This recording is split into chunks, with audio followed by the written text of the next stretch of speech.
Qui es-tu? Qu'est-ce que tu veux? Tu peux me parler à moi, mais il faut que tu laisses Sam tranquille.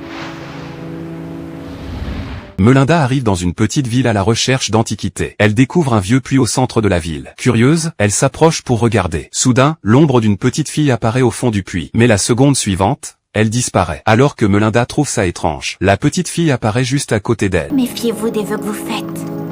À cause des paroles de la petite fille, Melinda commence à enquêter sur ce vieux puits. Elle cherche des informations sur Internet et découvre que ce puits était autrefois un puits à souhait. Il existe depuis plus de 100 ans. Les habitants ont toujours cru qu'ils pouvaient exaucer leurs vœux. Quand la nuit tombe, Melinda fait un cauchemar terrifiant. Dans son rêve, son corps se retrouve séparé en morceaux. La peur est si intense qu'elle se réveille en sursaut. Vous avez prévenu, ne vous approchez pas de ce puits.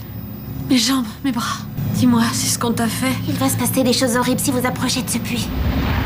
Melinda comprend alors que la petite fille a peut-être été tuée puis jetée dans le puits à souhait. Elle commence donc à interroger les habitants de la ville. Elle veut savoir si une petite fille a disparu. Finalement, elle apprend que la fille s'appelait Denise. Sa famille la cherche depuis des années. Avec l'aide d'un ami, Melinda retrouve le corps de Denise. Elle pense enfin que Denise pourra reposer en paix. Mais pendant les funérailles, Denise réapparaît. Regarde-moi, Clay! Je te déteste! Regarde-moi! Regarde ce que tu m'as fait, Clay! Je te déteste! Qu'est-ce qui se passe? Qu'est-ce qui t'arrive? Regardez ce qu'il m'a fait. C'est lui qui m'a tué. Qui ça? Je suis vraiment désolé. Mon grand frère.